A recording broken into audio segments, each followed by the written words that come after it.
Hello ಗೆಳೆಯರೆ, ಹೊಸ ವಿಡಿಯೋಗೆ ಸ್ವಾಗತ. ಇವತ್ತು ನಾವು ಇತ್ತೀಚೆಗೆ ರಿಲೀಸ್ ಆದ ಯೋಗಿ ಬಾಬು ಅಭಿನಯದ ಕೆಣತ ಕಣೋ ಅನ್ನೋ ತಮಿಳು ಮೂವಿನ ಎಕ್ಸ್ಪ್ಲೇನ್ ಮಾಡ್ತಾ ಇದೀವಿ. ಈ ಮೂವಿಯ ಒನ್ಲೈನ್ ಸ್ಟೋರಿ ಹೇಳ್ಬೇಕು ಅಂದ್ರೆ, ಈ ಕಥೆಯ ನಾಯಕ ಮಣಿ ಒಬ್ಬ ಶಿಲ್ಪಿಯಾಗಿರ್ತಾನೆ. ಅವನ ಊರಲ್ಲಿ ಕುಡಿಯೋಕೆ ನೀರೇ ಇರಲ್ಲ.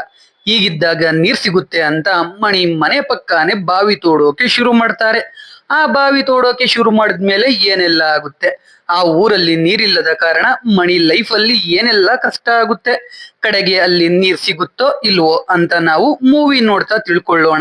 ಬನ್ನಿ ವಿಡಿಯೋ ಶುರು ಮಾಡೋಣ. ಮೂವಿಯ ಮೊದಲನೇ ಸೀನಲ್ಲಿ ನಮಗೆ ತಮಿಳುನಾಡಿನ ಒಂದು ಊರನ್ನ ತೋರಿಸ್ತಾರೆ. ಅಲ್ಲಿ ಒಂತಾತ ಪೊರ್ಕೆಯಲ್ಲಿ ಕಸ ಗುಡಿಸ್ತಾ ತೆವಳ್ಕೊಂಡು ಓಡಾಡ್ತಾ ಇರ್ತಾರೆ. ಅವರು ನಡೆಯೋದೇ ಹಾಗೆ. ಇನ್ನೊಂದ್ ಕಡೆ ಊರ್ ಜನ ಎಲ್ಲ ಕುಡಿಯೋಕು ನೀರಿಲ್ಲ, ಮಳೆ ಬರ್ಲಿ ಅಂತ ದೇವ್ರ ಹತ್ರ ಬೇಡ್ಕೊಂಡು ಊರೀಚೆ ಇರೋ ದೇವರ ವಿಗ್ರಹದ ಬಳಿಗೆ ಹಾಡ್ ಹೇಳ್ತಾ ಹೋಗ್ತಾ ಇರ್ತಾರೆ. ಇನ್ನೊಂದ್ ಕಡೆ ಯಾರ್ಗೇನಾದ್ರೂ ಆಗ್ಲಿ ನನ್ಗೇನೋ ಅಂತ ಈ ಕಥೆಯ ನಾಯಕ ಮಣಿ ಹೊಸಗರನ್ ಅಲಿಯಾಸ್ ಮಣಿ ಆರಾಮಾಗಿ ಮಲಗಿರ್ತಾನೆ. ಅವನೇ ಊರಲ್ಲಿ ಇರೋ ದೇವಸ್ಥಾನಕ್ಕೆ ಪೂಜೆ ಮಾಡೋದು. ಅದಕ್ಕೆ ಊರು ಪ್ರೆಸಿಡೆಂಟ್ ಮಣಿ ಹತ್ರ ಬಂದು ಊರವರಿಗೆ ಪೂಜೆ ಮಾಡಿ ಮಳೆ ಬರುತ್ತೆ ಅಂತ ಹೇಳು ಅಂತಾನೆ. ಮಣಿಗೆ ಆ ಊರಲ್ಲಿ ಮಳೆ ಎಲ್ಲ ಆಗಲ್ಲ ಅಂತ ಗೊತ್ತಿರುತ್ತೆ. ಆದ್ರೆ ಊರವ್ರ ಸಮಾಧಾನಕ್ಕೋಸ್ಕರ ಹೋಗಿ ದೇವರಿಗೆ ಪೂಜೆ ಮಾಡಿ ಈ ಸಲ ಮಳೆ ಆಗೇ ಆಗುತ್ತೆ ಅಂತ ಹೇಳ್ತಾನೆ. ಅದ್ನೇ ನಂಬ್ಕೊಂಡು ಎಲ್ಲ ಜನ ಎದ್ದು ಮನೆ ಕಡೆ ಹೋಗ್ತಾರೆ. ಮಳೆ ಬರ್ಲಿ ಅಂತ ಊರಲ್ಲಿ ತುಂಬಾ ಅದ್ದೂರಿಯಾಗಿ ಜಾತ್ರೆ ಕೂಡ ಮಾಡಿ ಮುಗಿಸ್ತಾರೆ. ಮಾರನೇ ದಿನ ಊರ್ ಪ್ರೆಸಿಡೆಂಟ್ ಜೊತೆ ಊರವರೆಲ್ಲ ಸ್ಟೇಷನ್ ಅಲ್ಲಿ ಇರ್ತಾರೆ. ಯಾಕಂದ್ರೆ ಜಾತ್ರೆಯಲ್ಲಿ ಯಾರು ನಿದ್ದೆ ಮಾಡಬಾರ್ದು ಅಂತ ಹುಡುಗಿರ್ಗೆ ಒಂದ್ ಕಡೆ ಹುಡುಗರ್ಗೆ ಒಂದ್ ಕಡೆ ಸಿನಿಮಾ ಹಾಕ್ಸಿರ್ತಾರೆ. ಆದ್ರೆ ಈ ಅಂಕಲ್ಸ್ ಎಲ್ಲ ಊರೀಚೆ ಹೋಗಿ ಪ್ರೈವೇಟ್ ಆಗಿ ಅಡಲ್ಟ್ ವಿಡಿಯೋಸ್ ನ ನೋಡ್ತಾ ಇರ್ತಾರೆ. ಅದೇ ರೋಡಲ್ಲಿ ಹೋಗ್ತಿದ್ದ ಪೊಲೀಸರಿಗೆ ಆ ಸೌಂಡ್ ಕೇಳಿಸಿ ಅಲ್ಲಿಗೆ ಹೋಗಿ ಎಲ್ರೂನು ಓಡಿಸಿ ಪ್ರೊಜೆಕ್ಟರ್ ಎಲ್ಲಾನು ಸೀಸ್ ಮಾಡಿರ್ತಾರೆ. ಅದಕ್ಕೆ ಪ್ರೆಸಿಡೆಂಟ್ ಹೋಗಿ ಆ ಪ್ರೊಜೆಕ್ಟರ್ ನ ಕೊಡಿ ಅಂತ ಕೇಳ್ತಾನೆ. ಇಲ್ಲ ಅಂದ್ರೆ ಊರವರು ಅದಕ್ಕೆ ದುಡ್ಡು ಕಟ್ಬೇಕಿರುತ್ತೆ. ಆದ್ರೂ ಪೊಲೀಸ್ ಎಲ್ರಿಗೂ ಬೈದು ಸ್ಟೇಷನ್ ಇಂದ ಓಡಿಸ್ತಾನೆ. ಇನ್ನ ಊರಲ್ಲಿ ಕುಡಿಯೋಕು ನೀರ್ ಸಿಗ್ತಾ ಇರಲ್ಲ. ಬೇರೆ ಊರಿಗೆ ಹೋಗಿ ನೀರ್ ತರಬೇಕಿರುತ್ತೆ. ನೀರಿಗೋಸ್ಕರ ಜಗಳಗಳು ಆಗ್ತಾನೆ ಇರುತ್ತೆ. ಹೀಗೆ ಒಂದಿನ ಮಣಿ ದೇವಸ್ಥಾನದ ಹತ್ರ ಕೂತಿರ್ತಾನೆ. ಅವನ್ ಜೊತೆ ಇದ್ದವರು ಮಣಿ ಉಂಡಿ ತೆಗೆದು ದುಡ್ಡು ಕೊಡೋ ಹಾಗೆ ಮಾಡ್ತಾರೆ. ಮಣಿ ತುಂಬಾ ಒಳ್ಳೆಯವನು. ಅವ್ರು ಕೇಳಿದ ತಕ್ಷಣ ಉಂಡಿ ತೆಗೆದು ಸ್ವಲ್ಪ ದುಡ್ಡನ್ನ ಕೊಡ್ತಾನೆ. ಈ ಮಣಿ ಯಾಳಿನಿ ಅನ್ನೋ ಹುಡುಗಿನ ಇಷ್ಟ ಪಡ್ತಾ ಇರ್ತಾನೆ. ಆ ಹುಡುಗಿ ಕೂಡ ಮಣಿನ ಇಷ್ಟ ಪಡ್ತಾ ಇರ್ತಾಳೆ. ಅದಕ್ಕೆ ಮಣಿ ಅವನ ಅಕ್ಕ ಭಾವನ ಕರ್ಕೊಂಡು ಯಾಳಿನಿ ಮನೆಗೆ ಹೋಗಿ ಮದುವೆ ವಿಷಯ ಮಾತಾಡಿರ್ತಾನೆ.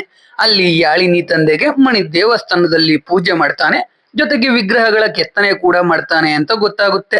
ಆದ್ರೆ ಮಣಿ ಊರಲ್ಲಿ ನೀರಿಗೆ ಅಭಾವ ಅಂತ ಯಾಳಿನಿನ ಮಣಿಗೆ ಕೊಡೋಕೆ ಒಪ್ಪಲ್ಲ. ಇದರಿಂದ ಮಣಿಗೆ ಮತ್ತೆ ಯಾಳಿನಿಗೆ ತುಂಬಾ ಬೇಜಾರಾಗುತ್ತೆ. ಅದೇ ದಿನ ಊರವರೆಲ್ಲ ಡಿ.ಸಿ ಹತ್ರ ಹೋಗಿ ಅವ್ರ ಕಷ್ಟ ಹೇಳ್ಕೊಂಡು ಜೊತೆಗೆ ಹೇಗಾದ್ರೂ ಪ್ರೊಜೆಕ್ಟರ್ ನ ಕೂಡ ಬಿಡಿಸ್ಕೊಂಡ್ ಬರೋಣ ಅಂತ ಟ್ರ್ಯಾಕ್ಟರ್ ಹತ್ತಿರ್ತಾರೆ. ಆದ್ರೆ ಪ್ರೆಸಿಡೆಂಟ್ ಬಂದಿರಲ್ಲ. ಹೆಂಗುಸರೆಲ್ಲ ಗಲಾಟೆ ಮಾಡ್ತಾ ಇರ್ತಾರೆ. ಅದಕ್ಕೆ ಡ್ರೈವರ್ ಟ್ರ್ಯಾಲಿನ ಎತ್ತಿ ಎಲ್ಲ ಬೀಳೋ ಹಾಗೆ ಮಾಡ್ತಾನೆ. ಆಮೇಲೆ ಮತ್ತೆ ಎಲ್ಲ ಹತ್ತಿ ಕೂತ್ಕೊಳ್ತಾರೆ. ಎಲ್ಲ ಡಿ.ಸಿ ಆಫೀಸ್ಗೆ ಹೋಗ್ತಾರೆ. ಗಂಡೈಕ್ಳು ಎಲ್ರು ಡಿ.ಸಿ ಹತ್ರ ಹೋಗಿ ಅವ್ರ ಊರಲ್ಲಿ ಇರೋ ಪ್ರಾಬ್ಲಮ್ ಗಳ ಬಗ್ಗೆ ಹೇಳಿ ಪ್ರೊಜೆಕ್ಟರ್ ಬಗ್ಗೆನೂ ಹೇಳ್ತಾರೆ. ನೋಡಿದ್ರೆ ಈಚೆ ಹೆಣ್ಣೈಕ್ಳು ಡ್ರಮ್ ನೋಡಿ ನೀರ್ ಇಟ್ಕೊಳ್ಳೋಕೆ ಕಿತ್ತಾಡ್ತಾ ಇರ್ತಾರೆ. ಅಷ್ಟರಲ್ಲಿ ಪ್ರೆಸಿಡೆಂಟ್ ಈಚೆ ಬಂದು ಎಲ್ರನ್ನು ಸಮಾಧಾನ ಮಾಡಿ ನಾವು ಬಂದಿದ್ದು ನೀರ್ ಹಿಡಿಯೋಕೆ ಅಲ್ಲ ಅಂತ ಹೇಳಿ ಅವ್ರನ್ನೆಲ್ಲ ಊರ್ ಕಡೆ ಕರ್ಕೊಂಡು ಹೋಗ್ತಾನೆ. ಈ ಕಡೆ ಮಣಿ ಬ್ರೋಕರ್ ಜೊತೆ ಮಾತಾಡ್ತಾ ಕೂತಿರ್ತಾನೆ. ಪ್ರತಿದಿನ ಅದೇ ಟೈಮ್ಗೆ ಅಲ್ಲಿಗೆ ಯಾಳಿನಿ ಬರ್ತಾ ಇರ್ತಾಳೆ. ಅದೇ ರೀತಿ ಅವತ್ತು ಕೂಡ ಬುಲೆಟ್ ಅಲ್ಲಿ ಅಲ್ಲಿಗೆ ಬರ್ತಾಳೆ. ಮಣಿ ಯಾಳಿನಿಗೆ ಉರಿಸ್ಬೇಕು ಅಂತ ಅಲ್ಲೇ ಮಾಡಿ ಮೇಲೆ ಕಾಣಿಸ್ತಿದ್ದ ಹುಡುಗಿನ ಬ್ರೋಕರ್ಗೆ ತೋರಿಸಿ ಆ ಹುಡುಗಿನೇ ನಾನು ಮದುವೆ ಆಗ್ಬೇಕು ಅಂತ ಹೇಳ್ತಾ ಇರ್ತಾನೆ. ಆದ್ರೆ ಆ ಹುಡುಗಿಗೆ ಆಲ್ರೆಡಿ ಮದುವೆ ಆಗಿರುತ್ತೆ. ಅದಕ್ಕೆ ಮಣಿ ಆ ಹುಡುಗಿ ಗಂಡನಿಗೆ ಆ ಕಾಯಿಲೆ ಇದೆ ಈ ಕಾಯಿಲೆ ಇದೆ ಅಂತ ಸುಳ್ಳು ಹೇಳಿ ಅವನು ಸತ್ತೋಗ್ತಾನೆ. ಆಮೇಲೆ ನನ್ ಜೊತೆ ಮದುವೆ ಮಾಡಿಸುವಂತ ಬ್ರೋಕರ್ಗೆ ಹೇಳ್ತಾ ಇರ್ತಾನೆ. ಜೊತೆಗೆ ಮಣಿ ಯಾಳಿನಿಗೆ ಪ್ರೀತಿ ಮಾಡೋಕಾಗುತ್ತೆ, ನಿನ್ ತಂದೆ ಹತ್ರ ಮಾತಾಡೋಕೆ ಆಗಲ್ವಾ ಅಂತ ಹೇಳ್ತಾನೆ. ಇದ್ರಿಂದ ಯಾಳಿನಿಗೆ ಬೇಜಾರಾಗುತ್ತೆ. ಮಣಿ ಹೇಳಿದ್ದು ಕರೆಕ್ಟ್ ಅನ್ಸುತ್ತೆ. ಅದಕ್ಕೆ ಹೋಗಿ ಅವಳ ತಂದೆ ಜೊತೆ ಮಾತಾಡ್ತಾಳೆ. ಯಾಳಿನಿಗೆ ತಾಯಿ ಇರಲ್ಲ, ತಂದೆ ಮಾತ್ರ. ಅದಕ್ಕೆ ಅವಳ ತಂದೆಗೆ ಯಾಳಿನಿ ಕಷ್ಟ ಪಡೋದು ಇಷ್ಟ ಇರಲ್ಲ. ಇದನ್ನ ಕೇಳಿ ಯಾಳಿನಿಗೂ ಬೇಜಾರಾಗುತ್ತೆ. ಈ ಕಡೆ ಊರಲ್ಲಿ ಮಣಿ ಆ ಹುಡುಗಿ ಗಂಡಗೆ ಕಾಯಿಲೆ ಇದೆ ಅಂತ ಹೇಳಿರ್ತಾನಲ್ಲ, ಅದಕ್ಕೆ ಆ ಹುಡುಗಿ ಗಂಡನಕ್ಕ ಬಂದು ಮಣಿ ಅಕ್ಕನ ಜೊತೆ ಜಗಳ ಮಾಡ್ತಾ ಇರ್ತಾರೆ. ಅದೇ ಟೈಮ್ಗೆ ಮಣಿ ಮತ್ತೆ ಅವ್ರ ಭಾವ ಅಲ್ಲಿಗೆ ಬರ್ತಾರೆ. ಮಣಿ ಅವ್ರ ಭಾವ ಎಣ್ಣೆ ಹೊಡೆದು ಟೈಟ್ ಆಗಿರ್ತಾನೆ. ಅಕ್ಕ ತಮ್ಮ ಸೇರಿ ಅವನ್ನ ಎತ್ಕೊಂಡು ಮನೆಗೆ ಹೋಗ್ತಾರೆ. ಮಾರನೇ ದಿನ ಊರಲ್ಲಿ ಬೋರ್ ಹಾಕ್ಸೋಕೆ ಪಾಯಿಂಟ್ ಮಾಡ್ಸೋಕೆ ಒಬ್ಬ ವ್ಯಕ್ತಿನ ಕರ್ಕೊಂಡ್ ಬಂದಿರ್ತಾರೆ. ಅದಕ್ಕೆ ಮೊದ್ಲು ಮಣಿ ದೇವಸ್ಥಾನದಲ್ಲಿ ಪೂಜೆ ಮಾಡ್ತಾನೆ. ಆ ವ್ಯಕ್ತಿ ಕಡ್ಡಿ ಹಿಡ್ಕೊಂಡು ಪಾಯಿಂಟ್ ಮಾಡೋಕೆ ಶುರು ಮಾಡ್ತಾನೆ. ಊರೆಲ್ಲ ಸುತ್ತುತ್ತಾ ಇರ್ತಾನೆ. ಆದ್ರೆ ಕಡ್ಡಿ ಮಾತ್ರ ಸುತ್ತುತ್ತಾ ಇರಲ್ಲ. ಕಡೆಗೆ ಆ ತಾತಪ್ಪ ಕಡ್ಡಿ ಚೆನ್ನಾಗಿಲ್ಲ ಬೇರೆದ್ ಕೊಡಿ ಅಂತಾನೆ. ಅವನಿಗೆ ಕಡ್ಡಿ ಕೊಟ್ಟು ಕೊಟ್ಟು ಒಂದ್ ಮರನೇ ಬೋಡಿ ಆಗೋಗುತ್ತೆ. ಆದ್ರೆ ತಾತನ ಕೈಲಿ ಆ ಕಡ್ಡಿ ಮಾತ್ರ ತಿರುಗೋದೇ ಇಲ್ಲ. ಬೆಳಿಗ್ಗೆಯಿಂದ ಸುತ್ತಿ ಸುತ್ತಿ ಸಂಜೆ ಆಗೋಗುತ್ತೆ. ಕಡೆಗೆ ಕಡ್ಡಿ ಒಂದ್ ಜಾಗದಲ್ಲಿ ತಿರುಗುತ್ತೆ. ಆ ಜಾಗ ಮಣಿಗೆ ಸೇರಿದ್ದು. ಅದು ಕೂಡ ಮಣಿ ಮನೆ ಮತ್ತೆ ದೇವಸ್ಥಾನದ ಮಧ್ಯೆ ಇರೋ ಜಾಗ.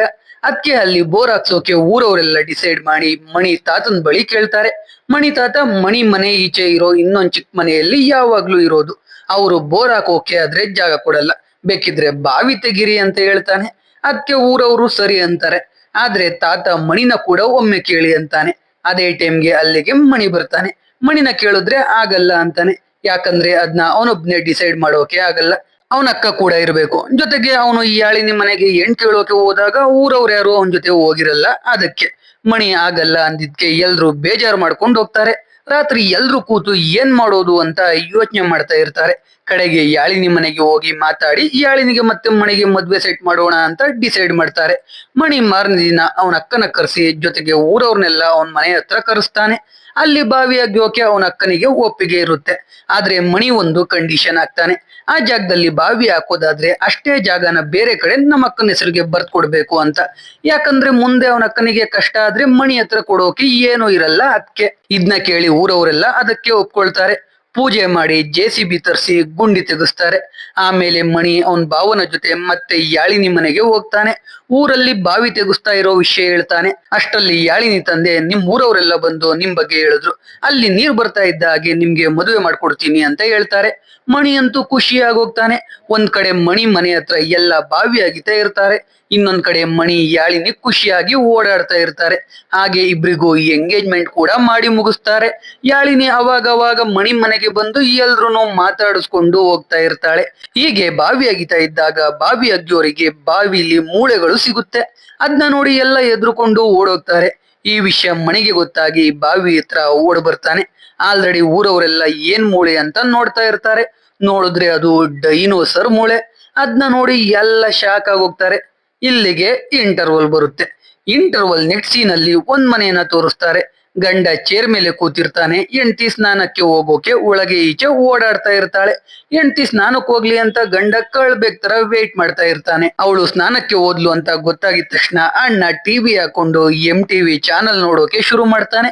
ಅವಾಗ ಒಬ್ಬ ವ್ಯಕ್ತಿ ಬಂದು ಇದನ್ನೇ ನೋಡ್ತಾ ಇದ್ಯಾ, ಊರವರೆಲ್ಲ ನೀನ್ ಹೆಂಡತಿ ಸ್ನಾನ ಮಾಡೋ ವಿಡಿಯೋ ನೋಡ್ತಾವ್ರೆ, ಸ್ವಲ್ಪ ನ್ಯೂಸ್ ಹಾಕು ಅಂತಾನೆ. ನ್ಯೂಸ್ ಹಾಕಿದ್ರೆ ಅವ್ನ ಹೆಂಡತಿ ಸ್ನಾನ ಮಾಡ್ತಾ ಇರೋದೇ ಬರ್ತಾ ಇರುತ್ತೆ. ಹೇಗೆ ಅಂದ್ರೆ ಆ ಮೂಳೆಗಳನ್ನ ವಿಡಿಯೋ ಮಾಡೋಕೆ ಬಂದಿದ್ದ ಕ್ಯಾಮ್ರಾಮ್ಯಾನ್ ಕ್ಯಾಮ್ರಾ ಆನ್ ಮಾಡಿ ಹೆಂಡತಿ ಸ್ನಾನ ಮಾಡೋ ಕಡೆ ತಿರ್ಗಿಸಿರ್ತಾನೆ. ಅದನ್ನ ನೋಡಿ ಗಂಡ ಆ ಕ್ಯಾಮ್ರಾಮ್ಯಾನ್ಗೆ ಬೈದು ಅವನ ಹೆಂಡತಿನ ಮನೆ ಒಳಗಡೆ ಕಳಿಸ್ತಾನೆ. ಅದೇ ಟೈಮ್ಗೆ ಅಲ್ಲಿಗೆ ಪೊಲೀಸರು DC ಎಲ್ರು ಬರ್ತಾರೆ. ಜೊತೆಗೆ ಮೂಳೆ ಈಚೆ ತೆಗೆಯೋಕೆ ಆರ್ಕಿಯಾಲಜಿ ಡಿಪಾರ್ಟ್ಮೆಂಟ್ ಇಂದ ದೇವನಾಯಕಿ ಮತ್ತೆ ಅವಳ ಅಸಿಸ್ಟೆಂಟ್ ರಾಘವನ್ ಅನ್ನೋರು ಕೂಡ ಬರ್ತಾರೆ. ಅಲ್ಲಿಗೆ ಜನಗಳನ್ನ ಬರೋಕೆ ಬಿಡಲ್ಲ. ಆ ಬಾವಿ ಮೇಲೆ ಟಾರ್ಪಲ್ ಹಾಕಿ ಕವರ್ ಮಾಡ್ತಾರೆ. ಈ ಕಡೆ ಪ್ರೆಸಿಡೆಂಟ್ ಹೇಗಾದ್ರೂ ಮಾಡಿ ದುಡ್ಡು ಮಾಡ್ಬೇಕು ಅಂತ ಡಿಸೈಡ್ ಮಾಡ್ತಾನೆ. ಅದಕ್ಕೆ ದೇವನಾಯಕಿ ಹತ್ರ ಬಂದು ಮೂಳೆಗಳನ್ನ ಅಗ್ದು ಈಚೆ ತೆಗಿಯೋಕೆ ನಾನ್ ಜನಗಳನ್ನ ಕರ್ಕೊಂಡ್ ಬರ್ತೀನಿ, ನೀವು ಕೂಲಿನ ನನ್ನ ಅಕೌಂಟ್ಗೆ ಹಾಕಿ ನಾನ್ ಎಲ್ರಿಗೂ ಕೊಡ್ತೀನಿ ಅಂತ ಹೇಳ್ತಾನೆ. ಅದ್ರಲ್ಲಿ ದುಡ್ಡು ಹೊಡೆಯೋಕೆ ಪ್ಲಾನ್ ಮಾಡಿರ್ತಾನೆ. ಅದಕ್ಕೆ ದೇವನಾಯಕಿ ಓಕೆ ಅಂತಾಳೆ. ರಾತ್ರಿ ಆದ್ರೂ ಎಲ್ರು ಮಣಿ ಮನೆ ಹತ್ರನೇ ಇರ್ತಾರೆ. ಅದಕ್ಕೆ ಮಣಿ ದೇವನಾಯಕಿ ಮತ್ತೆ ರಾಘವನ್ ಹತ್ರ ಹೋಗಿ ಬೆಳಿಗ್ಗೆ ಅಷ್ಟ್ರಲ್ಲಿ ಜಾಗ ಖಾಲಿ ಮಾಡ್ಬೇಕು, ನಾವು ಬಾವಿ ಅಗಿಬೇಕು ಅಂತ ಹೇಳ್ತಾ ಇರ್ತಾನೆ. ಜೊತೆಗೆ ಅವನ್ ತಾತನ ಬಳಿ ಹೋಗಿ ಎಲ್ಲ ನಿನ್ನಿಂದಾನೇ ಆಗಿದ್ದು, ಮುಚ್ಕೊಂಡ್ ಬೋರ್ ಹಾಕ್ಸಿದ್ರೆ ಏನು ಆಗ್ತಾ ಇರ್ಲಿಲ್ಲ, ಬಾವಿ ಬಾವಿ ಬೇಕು ಅಂದೆ ತಾನೆ ಅಂತ ಬೈತಾನೆ. ಮಾರನೇ ದಿನ ಪ್ರೆಸಿಡೆಂಟ್ ಊರವ್ರ ಹತ್ರ ಕೆಲ್ಸಕ್ಕೆ ಬಂದು 100 ರೂಪಾಯಿ ಕೊಡ್ತೀನಿ ಅಂತ ಹೇಳ್ತಾನೆ. ಆದ್ರೆ ಅವರಿಗೆ ಮಣಿ ಆಲ್ರೆಡಿ ಪ್ರೆಸಿಡೆಂಟ್ ದುಡ್ಡು ನುಂಗೋಕೆ ಪ್ಲಾನ್ ಮಾಡಿದಾನೆ, ಒಬ್ರಿಗೆ 8 ರೂಪಾಯಿ ಕೊಡ್ಬೇಕು ಅಂತಾನೆ. ಕಡೆಗೆ ಊರವರು 500 ರೂಪಾಯಿ ನಮಗ್ ಕೊಡು, 300 ರೂಪಾಯಿ ನೀನ್ ಹಿಡ್ಕೊ ಅಂತ ಹೇಳ್ತಾರೆ. ಆಮೇಲೆ ಮೂಳೆ ಅಗಿಯೋಕೆ ಹೆಲ್ಪ್ ಮಾಡೋಕೆ ಹೋಗ್ತಾರೆ. ಈ ಕಡೆ ಮಣಿ ತಾತ ರಾಘವನ್ ಹತ್ರ ಅವ್ರು ಏನ್ ಮಾಡ್ತಾ ಇದಾರೆ ಅಂತ ತಿಳ್ಕೊಳ್ತಾ ಇರ್ತಾನೆ. ರಾಘವನ್ ತಾತನಿಗೆ ಅವ್ರ ಕೆಲ್ಸನ ಬಿಡಿಸಿ ಬಿಡಿಸಿ ಹೇಳ್ತಾ ಇರ್ತಾನೆ. ಅವಾಗ ಅದನ್ನ ದೇವನಾಯಕಿ ನೋಡಿ ರಾಘವನ್ನ ಕರೆದು ಏನ್ ವಿಷಯ ಅಂತ ಕೇಳಿ, ಇಲ್ಲಿರೋರಿಗೆ ಕಡಿಮೆ ಗೊತ್ತಿದ್ರೇನೆ ನಮ್ಗೆ ಒಳ್ಳೇದು, ಅವ್ರಿಗೆ ಏನು ಹೇಳೋಕ್ ಹೋಗ್ಬೇಡಿ, ನಿಮ್ ಕೆಲ್ಸ ಮಾಡಿ ಅಂತ ಹೇಳ್ತಾಳೆ. ರಾಘವನ್ ಸರಿ ಅಂತಾನೆ. ಹಗ್ಲು ರಾತ್ರಿ ಎಲ್ಲ ಮೂಳೆನ ಸೇಫ್ ಆಗಿ ಈಚೆ ತೆಗಿಯೋಕೆ ಕಷ್ಟ ಪಡ್ತಾ ಇರ್ತಾರೆ. ಸ್ವಲ್ಪ ಸ್ವಲ್ಪ ಮೂಳೆನೆ ಈಚೆ ತೆಗಿತಾ ಇರ್ತಾರೆ. ಈ ಕಡೆ ಪ್ರೆಸಿಡೆಂಟ್ ಸ್ಕೂಲ್ ಮತ್ತೆ ಕಾಲೇಜ್ ಹತ್ರ ಹೋಗಿ ಮಕ್ಳುಗಳಿಗೆ ಬಾವಿ ತೋರ್ಸೋಣ, ಜಸ್ಟ್ 100 ರೂಪಾಯಿ ಒಬ್ರಿಗೆ ಸಾಕು ಅಂತ ಅವ್ರ ಹತ್ರ ಕೂಡ ಡೀಲ್ ಮಾಡ್ಕೊಂಡು ಸ್ಕೂಲ್ ಮಕ್ಳು ಕಾಲೇಜ್ ಮಕ್ಳನ್ನೆಲ್ಲ ಕರ್ಕೊಂಡ್ ಬಂದು ಮೂಳೆ ತೋರಿಸ್ತಾನೆ. ಆದ್ರೆ ಕಡೆಗೆ ಪ್ರೆಸಿಡೆಂಟ್ಗೆ ಆ 100 ರೂಪಾಯಿಯಲ್ಲಿ ಬರೀ 10 ರೂಪಾಯಿ ಸಿಗುತ್ತೆ. ಹೀಗೆ ಗುಂಡಿಯಿಂದ ಮೂಳೆ ತೆಗೆಯುವಾಗ ತಲೆಬಾಲ ತೆಗೆಯೋಕೆ ಗುಂಡಿ ಅಗಲ ಮಾಡ್ತಾರೆ. ಆದ್ರಿಂದ ಪಕ್ಕದಲ್ಲಿ ಇದ್ದ ದೇವಸ್ಥಾನ ಬಿದ್ದೋಗುತ್ತೆ. ದೇವಸ್ಥಾನ ಹೋದ್ರೆ ಹೋಗ್ಲಿ, ಆದ್ರೆ ಇನ್ನೊಂದ್ ಬದಿ ಇದ್ದ ಮಣಿ ತಾತ ಇದ್ದ ಮನೆ ಕೂಡ ಬಿದ್ದೋಗುತ್ತೆ. ಅದ್ರ ಮಧ್ಯೆ ಮಣಿ ತಾತ ತಗಲಾಕೊಂಡಿರ್ತಾರೆ. ಮಣಿ ಮತ್ತೆ ಊರಿನ ಜನ ಓಡೋಗಿ ಮಣಿ ತಾತನ ಈಚೆ ಎಳಿತಾರೆ. ಆದ್ರೆ ಮಣಿ ತಾತ ಸತ್ತೇ ಹೋಗಿರ್ತಾರೆ. ರಾತ್ರಿ ಆಗುತ್ತೆ. ಮಣಿ ತಾತನ ಊಟ ಹಾಕೋ ಟೈಮ್ ಆಗಿರುತ್ತೆ. ಆದ್ರೆ ಮನೆ ಮುಂದೆ ಬಾವಿ ಇದ್ದಿದ್ರಿಂದ ಮನೆ ಹಿಂದೆಯಿಂದ ಬಾಡಿ ತಗೊಂಡೋಗ್ಬೇಕಿರುತ್ತೆ. ಆದ್ರೆ ಮಣಿ ಏನೇ ಆದ್ರೂ ತಾತನ ಮನೆ ಮುಂದೆಯಿಂದಾನೆ ತಗೊಂಡೋಗ್ಬೇಕು, ಗುಂಡಿನ ಮುಚ್ಚಿಸಿ ಅಂತ ಹೇಳ್ತಾನೆ. ಊರವ್ರು ಎಷ್ಟೇ ಹೇಳಿದ್ರು ಮಣಿ ಮತ್ತೆ ಯಾಳಿನಿ ಊರವ್ರ ಮಾತನ್ನ ಕೇಳ್ತಾ ಇರಲ್ಲ. ಇದನ್ನ ದೇವನಾಯಕಿ ಡಿಸಿಗೆ ಕಾಲ್ ಮಾಡಿ ಹೇಳ್ತಾಳೆ. ಡಿಸಿ ಪೊಲೀಸ್ ಸ್ಕ್ವಾಡ್ ನ ಕಳಿಸ್ತಾನೆ. ಪೊಲೀಸ್ ಬಂದು ಬಾಡಿನ ಪೋಸ್ಟ್ ಮಾರ್ಟಮ್ಗೆ ತಗೊಂಡೋಗ್ಬೇಕು ಅಂತಾರೆ. ಪೋಸ್ಟ್ ಮಾರ್ಟಮ್ ಬೇಡ, ನಾವ್ ಹಿಂದೆಯಿಂದಾನೆ ಬಾಡಿ ತಗೊಂಡೋಗ್ತೀವಿ ಅಂದ್ರು. ಪೊಲೀಸರು ಎಲ್ರಿಗೂ ಹೊಡೆದು ಬಾಡಿ ಎತ್ಕೊಂಡು ಆಂಬುಲೆನ್ಸ್ಗೆ ಹಾಕೊಂಡು ಆಸ್ಪತ್ರೆಗೆ ತಗೊಂಡೋಗ್ಬಿಡ್ತಾರೆ. ಪೋಸ್ಟ್ ಮಾರ್ಟಮ್ ಮಾಡಿ ಬಾಡಿನ ಕೊಡ್ತಾರೆ. ಆಮೇಲೆ ಅಂತ್ಯ ಸಂಸ್ಕಾರ ಮಾಡ್ತಾರೆ. ಇದನ್ನೆಲ್ಲ ನೋಡಿ ಮಣಿಗೆ ಕೋಪ ಬರ್ತಾ ಇರುತ್ತೆ. ಅವಾಗ ರಾಘವನ್ ಮಣಿ ಹತ್ರ ಬಂದು ನೀವು ಮಿನಿಸ್ಟರ್ಗೆ ಪತ್ರ ಬರೀರಿ ಅಂತ ಹೇಳ್ತಾನೆ. ಅದಕ್ಕೆ ಮಣಿ ಪತ್ರ ಬರೀತಾ ಇದ್ದಿದ್ದೆ ನಮ್ ತಾತ, ಅವರೇ ಇಲ್ಲ ಇವಾಗ ಅಂತಾನೆ. ಅದಕ್ಕೆ ರಾಘವನ್ ಇಲ್ಲಿಗೆ ಮಿನಿಸ್ಟರ್ ಬರ್ತಾರೆ, ನಾನ್ ನಿಮ್ಗೆ ಪತ್ರ ಬರ್ದ್ ಕೊಡ್ತೀನಿ, ನೀವು ಅದ್ರ ಮೇಲೆ ಹೇಗಾದ್ರೂ ಮಿನಿಸ್ಟರ್ ಸೈನ್ ತಗೊಳ್ಳಿ ಸಾಕು ಅಂತಾನೆ. ಮಾರನೇ ದಿನ ದೇವನಾಯಕಿ ರಾಘವನ್ನ ಕರ್ಕೊಂಡು ಅವ್ರ ಬಾಸ್ ಆಫೀಸ್ಗೆ ಹೋಗಿ ಆ ಊರಲ್ಲಿ ಇದೇ ರೀತಿ ಮೂಳೆಗಳು ಸಿಗೋ ಚಾನ್ಸಸ್ ಇದೆ, ನಾವು ಊರಿನ ತುಂಬಾ ಕಡೆ ಅಗಿಬೇಕು, ಅದಕ್ಕೆ ಜನಗಳನ್ನ ಊರ್ ಬಿಟ್ಟು ಕಳಿಸ್ಬೇಕು ಅಂತಾಳೆ. ಅದಕ್ಕೆ ಅವ್ರ ಬಾಸ್ ಒಪ್ಕೊಂಡು ಪ್ರೆಸಿಡೆಂಟ್ ಜೊತೆ ಮಾತಾಡಿ ಅಂತಾನೆ. ಅಲ್ಲಿಂದ ರಾಘವನ್ ಮತ್ತೆ ದೇವನಾಯಕಿ ಹೋಗಿ ಪ್ರೆಸಿಡೆಂಟ್ ಜೊತೆ ಮಾತಾಡ್ತಾರೆ. ಪ್ರೆಸಿಡೆಂಟ್ ಒಬ್ರಿಗೆ 5 ಲಕ್ಷ ಕೊಡೋದಾದ್ರೆ ಒಪ್ಕೆ ಅಂತಾನೆ. ಅದಕ್ಕೆ ದೇವನಾಯಕಿ ಬಾಸ್ ಒಪ್ಕೊಳ್ತಾರೆ. ಪ್ರೆಸಿಡೆಂಟ್ ಎಲ್ರೂನು ನಾನ್ ಖಾಲಿ ಮಾಡಿಸ್ತೀನಿ ಅಂತ ಹೇಳಿ ರಾತ್ರಿ ಊರವ್ರನ್ನೆಲ್ಲ ಸೇರಿಸಿ ನಿಮ್ ಜಾಗಕ್ಕೆ ಬದಲಾಗಿ ಜಾಗ ಕೊಡ್ತಾರೆ, ಜೊತೆಗೆ 10,000 ದುಡ್ಡು ಕೂಡ ಕೊಡ್ತಾರೆ ಅಂತಾನೆ. ಅದನ್ನ ಕೇಳಿ ಊರವರೆಲ್ಲ ಪ್ರೆಸಿಡೆಂಟ್ಗೆ ಚಾಪ್ಲಿಯಲ್ಲಿ ಹೊಡೆದು ಓಡಿಸ್ತಾರೆ. ಇವಾಗ ಎಲ್ರಿಗೂ ಮಣಿ ಕಷ್ಟ ಅರ್ಥ ಆಗುತ್ತೆ. ಅದೇ ಟೈಮ್ಗೆ ಎಷ್ಟೋ ವರ್ಷ ಆದ್ಮೇಲೆ ಮಳೆ ಬರೋಕೆ ಶುರು ಆಗುತ್ತೆ. ಬಾವಿ ಮೇಲೆ ಟಾರ್ಪಲ್ ಮುಚ್ಚುತ್ತಾರೆ, ಆದ್ರೆ ಅದು ಮಳೆ ಫೋರ್ಸ್ ನ ತಡೆಯೋಕೆ ಆಗಲ್ಲ. ಅಂತೂ ಇಂತೂ ಒಂದಿನ ರಾತ್ರಿ ಊದಿದ ಮಳೆಗೆ ಊರಿನ ಕೆರೆ ತುಂಬೋಗುತ್ತೆ, ಜೊತೆಗೆ ಆ ಬಾವಿ ಕೂಡ ತುಂಬಿರುತ್ತೆ. ಅದಕ್ಕೆ ಮೋಟಾರ್ ಹಾಕಿ ನೀರ್ನ ಈಚೆ ಹಾಕ್ತಾರೆ. ಆಮೇಲೆ ರಾಘವನ್ ಕೆಳಗೆ ಇಳಿದು ಮೂಳೆನ ಚೆಕ್ ಮಾಡ್ತಾನೆ, ಆದ್ರೆ ಮೂಳೆ ಸಿಗಲ್ಲ. ಊರವನು ಒಬ್ಬ ಇಳಿದು ಚೆಕ್ ಮಾಡ್ತಾನೆ, ಆ ಗುಂಡಿಲಿ ಮೂಳೆನೇ ಇರಲ್ಲ. ಈ ವಿಷಯನ ದೇವನಾಯಕಿ ಡಿಸಿಗೆ ಕಾಲ್ ಮಾಡಿ ಹೇಳಿ ಊರವರೇ ಮೂಳೆನ ಬಚ್ಚಿಟ್ಟು ನಾಟಕ ಆಡ್ತಾ ಇದ್ದಾರೆ ಅಂತ ಹೇಳ್ತಾಳೆ. ಅದಕ್ಕೆ ಡಿಸಿ ಪೊಲೀಸರನ್ನ ಕಳಿಸ್ತಾನೆ. ಪೊಲೀಸರು ಊರಿಗೆ ಬಂದು ದೇವನಾಯಕಿಗೆ ಯಾರ್ಯಾರ ಮೇಲೆ ಡೌಟ್ ಇರುತ್ತೋ ಎಲ್ರು ಪೊಲೀಸ್ ಜೀಪ್ಗೆ ತುಂಬಿಕೊಂಡು ಒಂದ್ ಜಾಗಕ್ಕೆ ಕರ್ಕೊಂಡೋಗಿ ಚೆನ್ನಾಗಿ ರುಬ್ತಾರೆ. ರೌಂಡ್ ವೈಸ್ ಬಂದು ಓಡ್ದು ಹೋಗ್ತಾ ಇರ್ತಾರೆ. ಆ ಮೂಳೆನ ಮಣಿನೇ ಬಚ್ಚಿಟ್ಟಿರ್ತಾನೆ. ಆದ್ರೆ ಆ ವಿಷಯ ಮಣಿಗೆ ಬಿಟ್ಟು ಬೇರೆ ಯಾರಿಗೂ ಗೊತ್ತಿರಲ್ಲ. ಆದ್ರೂ ಎಲ್ರು ಮಣಿ ಜೊತೆ ಓದೆ ತಿಂತಾ ಇರ್ತಾರೆ. ಮಣಿ ವಾಶ್ರೂಮ್ಗೆ ಹೋಗೋಕೆ ಅಂತ ಹೋದ್ರೆ ನೋಡಿದ್ರೆ ಅಲ್ಲಿ ಪ್ರೆಸಿಡೆಂಟ್ ಇರ್ತಾನೆ, ಅವನಿಗೂ ಹಾಕೊಂಡ್ ರುಬ್ಬಿರ್ತಾರೆ.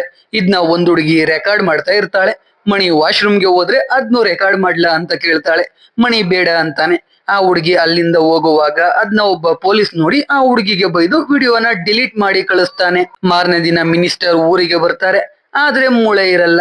ಅದನ್ನ ನೋಡಿ ದೇವನಾಯಕಿಯಿಂದ ಎಲ್ಲ ವಿಷಯ ತಿಳ್ಕೊಳ್ತಾರೆ. ಆಮೇಲೆ ಮಣಿ ಊರವ್ರನ್ನೆಲ್ಲ ಇಟ್ಟಿದ್ದ ಜಾಗಕ್ಕೆ ಮಿನಿಸ್ಟರೇ ಬರ್ತಾರೆ, ಜೊತೆಗೆ ಪ್ರೆಸ್ ಅವರು ಬರ್ತಾರೆ. ಮಣಿ ಪ್ರೆಸ್ ಅವ್ರನ್ನ ಒಳಗೆ ಕರೆದು ರಾಘವನ್ ಬರೆದು ಕೊಟ್ಟಿದ್ದ ಲೆಟರ್ನ ಮಿನಿಸ್ಟರ್ಗೆ ಕೊಡ್ತಾನೆ. ಅದ್ರಲ್ಲಿ ಊರಿಗೆ ಕುಡಿಯೋಕೆ ನೀರು, ಜೊತೆಗೆ ಆ ಮೂಳೆಗಳನ್ನ ಅವ್ರ ಊರಲ್ಲೇ ಮ್ಯೂಸಿಯಂ ಮಾಡಿ ಇಡ್ಬೇಕು ಅಂತ ಬರ್ದಿರುತ್ತೆ. ಅದಕ್ಕೆ ಮಿನಿಸ್ಟರ್ ಓಕೆ ಅಂತಾನೆ. ಮಣಿ ಒಂದ್ ಸೈನ್ ಹಾಕ್ಬಿಡಿ ಅಂತಾನೆ. ಪ್ರೆಸ್ ಅವ್ರ ಮುಂದೆನೆ ಮಿನಿಸ್ಟರ್ ಸೈನ್ ಹಾಕ್ತಾನೆ. ದೇವನಾಯಕಿಗೆ ಊರವ್ರಿಗೆ ರಾಘವನ್ನೇ ಸಹಾಯ ಮಾಡಿದ್ದು ಅಂತ ಗೊತ್ತಾಗಿ ಅವನ ಹತ್ರ ಹೋಗಿ ಕಡೆಗೂ ಅನ್ಕೊಂಡಾಗೇನೆ ಮಾಡ್ಬಿಟ್ರಿ ಅಲ್ವಾ ಅಂತಾಳೆ. ಅದಕ್ಕೆ ಅವನು ಜನಗಳಿಗೆ ಸಹಾಯ ಆಗದೆ ಇರೋ ರಿಸರ್ಚ್ ಮಾಡಿ ಏನ್ ಯೂಸ್, ಅದಕ್ಕೆ ಈ ರೀತಿ ಮಾಡ್ದೆ ಅಂತ ಹೇಳ್ತಾನೆ. ಕಡೆಗೆ ಊರಿಗೆ ಕುಡಿಯೋಕೆ ಹೊಸ ಟ್ಯಾಂಕ್ ನ ಇಡಿಸ್ತಾರೆ. ಅದಕ್ಕೆ ಮಣಿನೇ ಪೂಜೆ ಮಾಡ್ತಾನೆ. ಅದರಿಂದ ಹಿಡ್ದಿದ್ ಮೊದಲನೇ ಬಿಂದಿಗೆ ನೀರನ್ನ ದೇವ್ರ ಮೇಲೆ ಹಾಕೋಕೆ ಹೇಳ್ತಾರೆ. ಆದ್ರೆ ಮಣಿ ಅದನ್ನ ತಗೊಂಡೋಗಿ ಯಾವಾಗ್ಲೂ ಊರಲ್ಲಿ ತೊಳ್ಕೊಂಡು ಓಡಾಡ್ತಾ ಇದ್ದ ತಾತನ ಮೇಲೆ ಹಾಕ್ತಾನೆ. ಅದನ್ನ ನೋಡಿ ಎಲ್ರು ಖುಷಿ ಆಗ್ತಾರೆ. ಕೆಲವು ತಿಂಗಳು ಕಳೆದ ಮೇಲೆ ಊರಲ್ಲಿ ಮ್ಯೂಸಿಯಂ ಮಾಡ್ತಾರೆ. ಅಲ್ಲೇ ಆ ಡೈನೋಸಾರ್ದು ಮೂಳೆ ಇಟ್ಟಿರ್ತಾರೆ. ಜೊತೆಗೆ ಮಣಿ ಒಂದು ಕಲ್ಲನ್ನ ತಗೊಂಡೋಗಿ ಅಲ್ಲೇ ಇಟ್ಟು ಪೂಜೆ ಮಾಡಿ ಬರ್ತಾನೆ. ಕಡೆಗೆ ಗೊತ್ತಾಗುತ್ತೆ ಅದು ಕಲ್ಲಲ್ಲ, ಡೈನೋಸಾರ್ ಮೊಟ್ಟೆ ಅಂತ. ಅದು ಕಡೆಗೆ ಬಿರುಕು ಬಿಡುತ್ತೆ, ಆದ್ರೆ ಅದು ಊರವರಿಗೆ ಗೊತ್ತಾಗಲ್ಲ. ಇಲ್ಲಿಗೆ ಮೂವಿ ಮುಗಿಯುತ್ತೆ.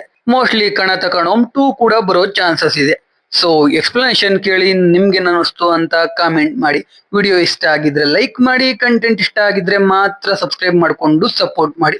ಮತ್ತೆ ಇನ್ನೊಂದು ಸೂಪರ್ ಆಗಿರೋ ವಿಡಿಯೋ ಜೊತೆ ಸಿಗ್ತೀನಿ. ಜೈ ಕರ್ನಾಟಕ.